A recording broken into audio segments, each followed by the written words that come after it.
kita harus berhati-hati dalam menggunakan aset ini supaya ke depan itu jangan banjir, jangan kacau kita sampai kemudian. Tolong ikuti, biasanya ada tuh penakar-penakar apa itu masalah aset ini, tolong ikuti. Nah, itulah mungkin beberapa hal yang perlu kami sampaikan dalam masalah asosiasi aset ini supaya di bulan ini betul-betul rapi dan bisa dibaca oleh semua orang. Bukan untuk memulai orang lain ditayangkan ini dia sudah. Nah, ini yang kita perlu sampaikan. Nah, itulah mungkin beberapa hal yang dapat kami sampaikan kepada kita bersama. Tentu kita mendukung bagaimana kemajuan di sepak bola depan, karena itu lebih maju lagi. Itu beberapa hal yang salah dan yang kami mohon maaf dan kami sudahi. Wabillahi taufiq wal hidayah. Assalamualaikum warahmatullahi wabarakatuh. Waalaikumsalam warahmatullahi wabarakatuh. Terima kasih kita ucapkan kepada Bapak Samsul Bahri. Baiklah hadirin semuanya, kita akan masuk ke kegiatan inti kita tentang sosialisasi pemetaan aset SMA Negeri 2 Lubus Kabin. Pada kegiatan awal ini, saya sendiri yang akan menjelaskannya terlebih dahulu. Kegiatan ini dilatar belakangi salah satunya adalah sebagai tugas kami 4 orang guru penggerak, saya Resti Hidayati Putri, Ibu Kamilina Mawati, lalu Ibu Kamindawati dan Bapak Alfiandra sebagai wujud dari aksi nyata modul 3.2 yang sudah kami pelajari.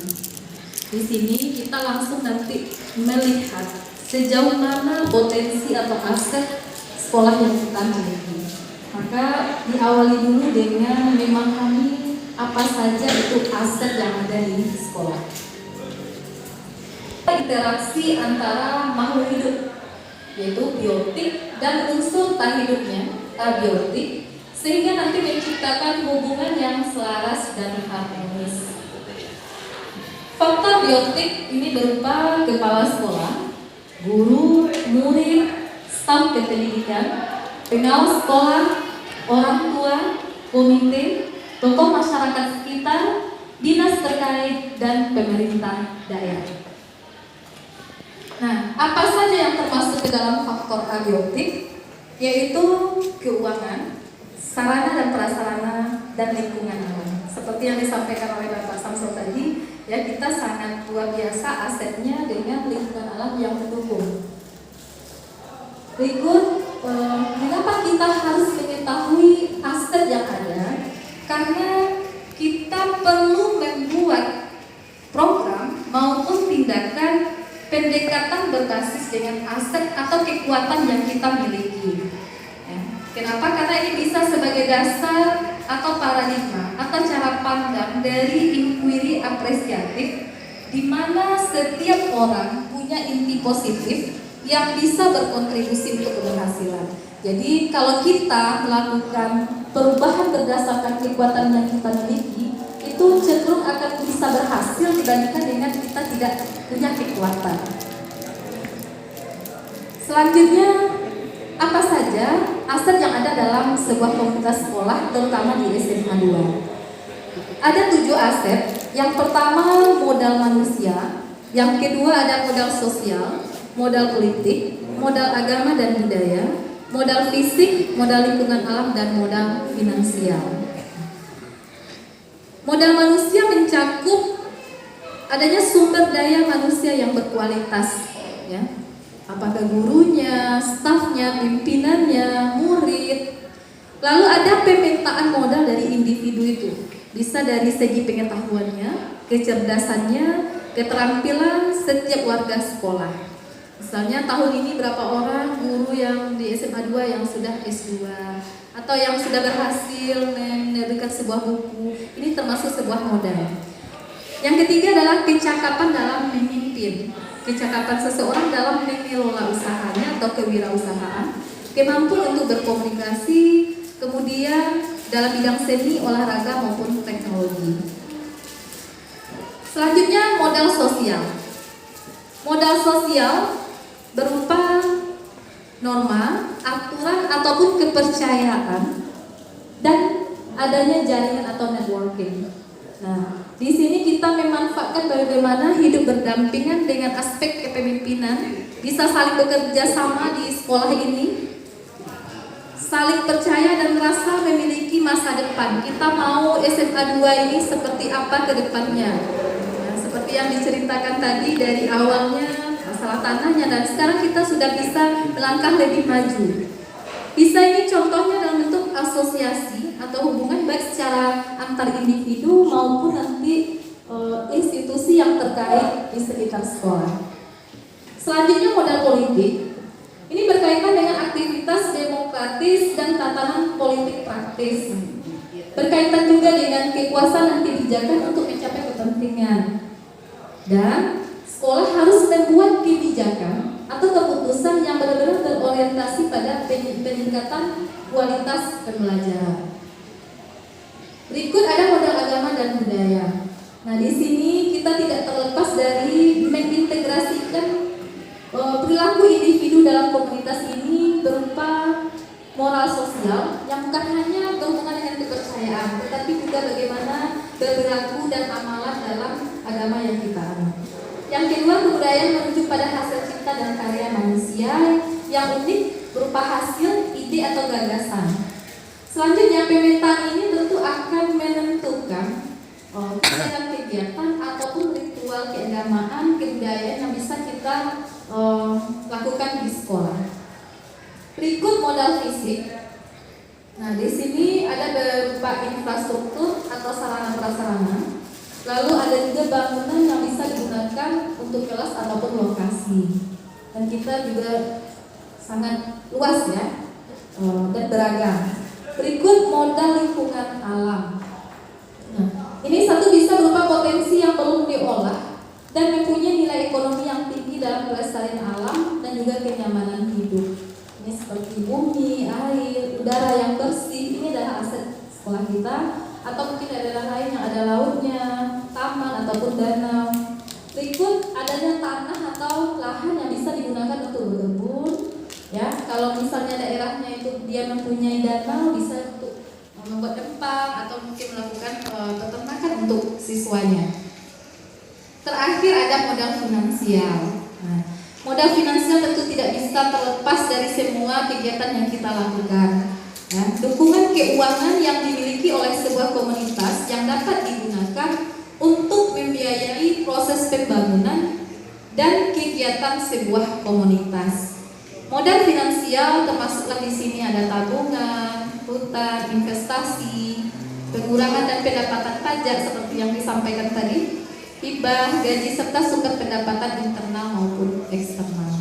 Baiklah Bapak dan Ibu, demikian mungkin pengantar dari saya tentang aset dari sebuah sekolah.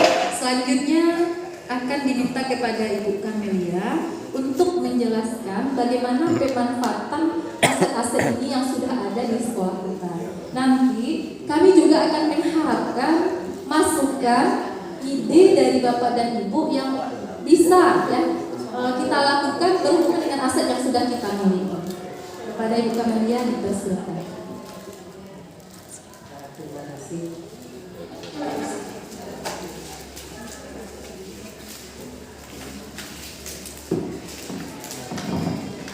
Baiklah Bapak Ibu sekalian dan Anda, tadi sudah disampaikan tentang aset, yaitu ada 7 disampaikan oleh Bu Resti. Saya akan mencoba menjelaskan sedikit mengenai aset yang ada di SMA 2 dan juga pemanfaatannya. Ini akan ada 7, nanti saya hanya menyampaikan 2, kemudian Pak Alfi, Bu Linda, dan diteruskan terakhir oleh Pak Alfi. Baiklah, aset yang pertama yang dimiliki oleh sekolah SMA 2 yaitu aset manusia atau modal manusia. Aset yang dimiliki sekolah itu pertama kepala sekolah. Kepala sekolah itu berijazah S2 dan juga sebagai pengajar praktik di program guru penggerak kemudian dan juga sudah berpengalaman lebih dari 5 tahun menjadi kepala sekolah. Kemudian untuk pemanfaatannya mampu mengelola sekolah dengan baik. Terusnya aset yang dimiliki sekolah adalah tenaga pendidik. Tenaga pendidik yang dimiliki oleh SMA 2 itu berijazah S1 dan S2 serta sudah memiliki sertifikasi pendidik. Pemanfaatannya itu mampu melayani dan memberikan pembelajaran yang berpihak pada murid. Jadi dengan adanya berpengalaman juga dengan berjaya 1 dan 2 diharapkan nanti guru-guru dapat melayani dan memberikan pembelajaran yang berpihak pada murid. Seterusnya tenaga kependidikan dan satpam yang sudah berpengalaman. Pemanfaatan asetnya itu mampu melayani semua warga sekolah dengan baik. Seterusnya komite, kita punya komite dan orang tua murid. Kemudian untuk pemanfaatan asetnya adalah mampu bekerja sama dengan sekolah untuk mengadakan pembelajaran yang berpihak kepada murid. Terakhir mungkin ini tidak tersebut tadi, itu murid bukan aset sekolah juga. Itu lupa tercantum.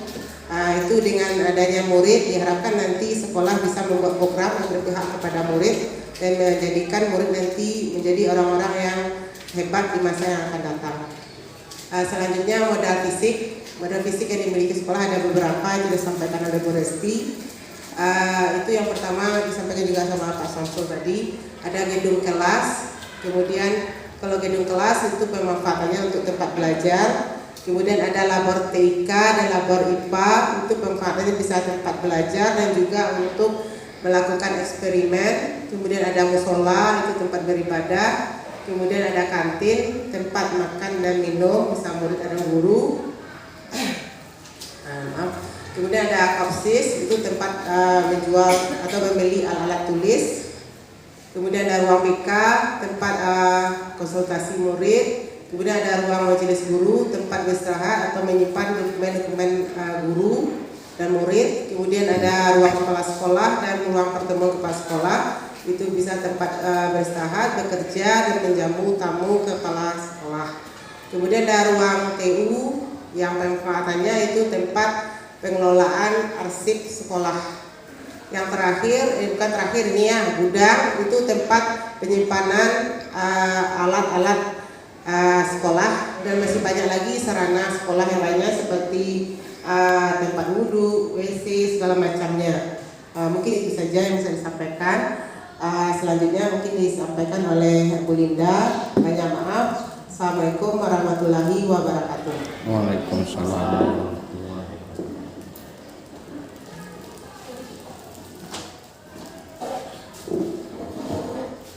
Baiklah Bapak Ibu, kata-kata penghormatan kita tumpahkan ke pembicara dari terlebih yang dahulu. Jadi untuk modal aset berikutnya itu adalah modal agama dan budaya. Nah di SMA 2 Lebus Kaping, modal aset yang ada dimiliki oleh sekolah itu modal agama, itu adalah kegiatan rohis yang selalu kita berikan wadahnya kepada siswa. Selanjutnya kultum, kegiatan yang rutin setiap Jumat itu dilaksanakan oleh siswa. Ada juga pesantren Ramadan, ya juga kita berikan juga kegiatan tersebut di bulan Ramadan. Selanjutnya kegiatan Hari Besar Agama Islam berupa Isra Mi'raj, Maulid Nabi, dan Tahun Baru Islam. Itu juga termasuk salah satu modal aset dari agama. Dan sekarang juga baru 3 minggu ya kalau nggak salah ya Bu ya, untuk pelaksanaan wirid remaja. Itu termasuk juga modal agama. Yang mana pemanfaatannya adalah untuk meningkatkan keimanan murid dalam beragama dan ketaatannya dalam beribadah. Nah, selanjutnya modal budaya. Nah, di modal budaya ada SMA 2 Lebus Kaping membuat wadah untuk siswa-siswi kita yang mempunyai potensi ataupun bakat melalui ekstrakurikuler. Nah, yang mana ekstrakurikuler yang ada itu Randai. Kebetulan nih modal manusianya ada di dalam itu Pak Fahmi. Makanya kita manfaatkan modal manusianya itu Pak Fahmi sebagai pembina eskul Randai. Nah, juga ada eskul silat. Nah, kebetulan juga kita guru olahraga kita juga ada silat, sehingga juga kita adakan. Ada juga eskul tari. Nah, itu juga kita buat kegiatannya seperti itu. dan juga eskul yang lainnya. Sebenarnya banyak eskul yang ada selain yang 3 ini. Nah, tujuannya apa?